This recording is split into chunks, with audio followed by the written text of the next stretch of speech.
A Panhandle man who crashed a stolen pickup and was apprehended in a field has been arraigned in district court. With KNOP's Panhandle Roundup, I'm Andre Brooks. The Nebraska Rural Radio Association reports that in late March, law enforcement spotted Crescencio Castillo in a stolen pickup. The Gering man led authorities on a pursuit before crashing the pickup. The 25-year-old has been charged with possession of stolen property, flight to avoid arrest, leaving the scene of an accident, and willful reckless driving. A pre-trial date has been set for August 5th. In other Panhandle courtroom news, a 2-day trial has been set for an Alliance woman involved in a November armed standoff. Law enforcement conducting a welfare check on a juvenile were confronted by Yadira Garza and a semi-automatic handgun, even threatening police, prompting an incident that lasted more than 6 hours. The 34-year-old is facing felony charges of using a firearm to commit a felony and terroristic threats in Box Butte County District Court. Garza will stand trial on July 30th and 31st with a June 12th pretrial date, according to the Nebraska Rural Radio Association. Nearly 1,000 state jobs vacant for over 90 days are being eliminated by Governor Jim Pillen. Through an executive order, he says the move will save nearly $40 million. This comes as the state government has managed to function without these positions, some for years. The jobs span various departments, excluding those related to public safety and highway maintenance. We reached out to the governor's office for further details about the cuts, but haven't heard back. In other statewide news, there is some pushback against two states' newest school choice law supported by Governor Pillen. A group of opposition has filed a referendum petition to put the issue in front of voters. They filed ballot language with the Secretary of State on Tuesday. This petition seeks to repeal a section of LB 1402, which introduced this legislative session as a replacement bill for the school choice bill from last session. That has been signed into law and will go into effect in late July. It devotes $10 million to the state treasurer to distribute to students looking to attend private schools. Support Our Schools says after a successful petition drive for the original bill that was supposed to be on the ballot this November, they filed this petition to combat the new language. That's never been done in Nebraska before, where something's already on the ballot and then they went ahead and passed a different bill instead of waiting to see what happened with the ballot measure.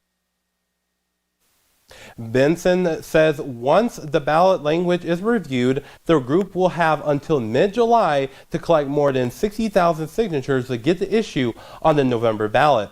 Now turning to the weather at this time. We are looking at those very mild temperatures at this time, with temperatures mainly in the 40s and the 50s, and we're seeing 52 degrees there in Alliance, 52 in Scottsbluff, and we have 49 in Kimball and 53 in Sydney being one of our warmer spots at this time.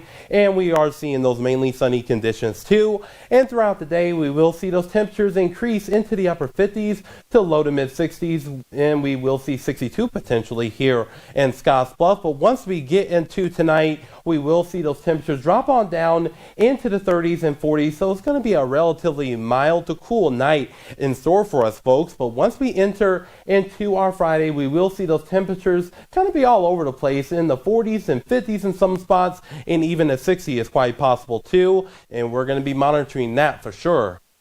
Thousands of incarcerated Nebraskans will have access to voting rights information this spring. A partnership between the ACLU Civic Nebraska and the educational program called RISE will distribute pamphlets to county jails this week. The mail information will help understand whether they're eligible to vote in May's primary election. as well as steps to cast a ballot, including how to comply with the new voter ID requirement. Currently, Nebraskans who have been convicted of a felony must wait 2 years to vote after completing the terms of their sentence, including any parole or probation. After the passing of LB 20 takes effect in mid-July, the 2-year waiting period is canceled.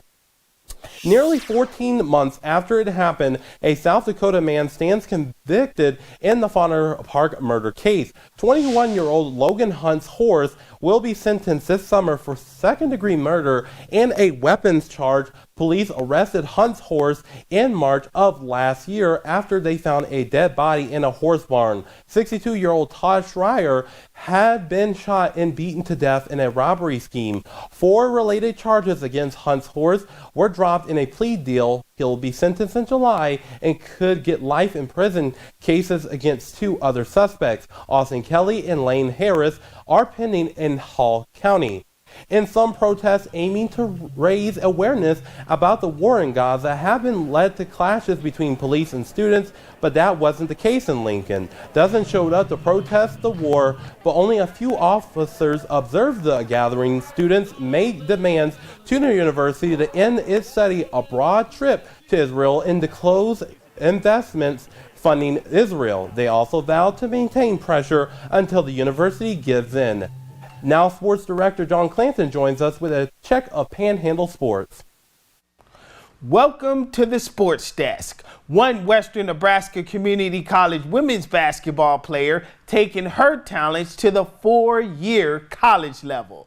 Mackenzie Joseph signing to become a student athlete at Division I University of New Orleans, where she will play basketball for the Privateers. Joseph had a successful 2 years at WNCC, averaging 11 points this past season and hitting 57 three-pointers. Her 98 career threes, 7th all-time in Cougar history.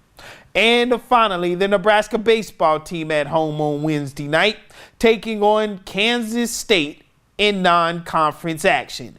Pick things up first inning, Nebraska getting on the board first as Riley Silva comes in to score on the wild pitch. 5th inning, still 1-0 Nebraska. Huskers adding to the lead with 2 on Garrett Anglum. The hit down the left field line. That scores 2 more runs. Huskers would score 4 in the inning to lead 5-0. That was more than enough for Huskers starting pitcher Jackson Brockett.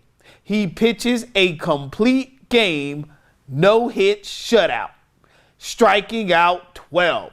It's just the 6th no-hitter in program history and the first 9-inning complete game no-hitter since 1954.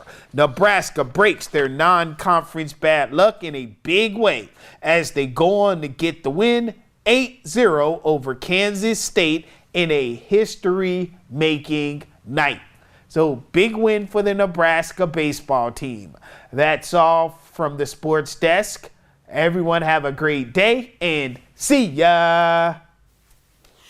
In health news, the bird flu threat may be easing its impact on U.S. dairy products. The FDA recently tested nearly 300 products from grocery stores and say no active strain of the virus was detected in the earlier FDA test of 96 samples. Roughly 20% had remnants of the virus. FDA officials are also looking at samples of raw and cooked ground beef. This comes following a bird flu outbreak which affected dozens of dairy cows in 9 states. The USDA has been starting testing beef for bird flu, which has been reportedly spreading in dairy cattle. The USDA says it's doing 3 separate beef safety studies. The agency is sampling ground beef bought at grocery stores in states where dairy cattle have tested positive for bird flu, which includes Nebraska. Officials are also taking samples of muscle tissue from sick cows and culled from their herd. Another study involves cooking the beef to see how much virus is killed at different temperatures. And that's all we have for now. Remember to join us weekdays for the Panhandle Roundup, covering the stories in the Panhandle that matter to you. Have a great day.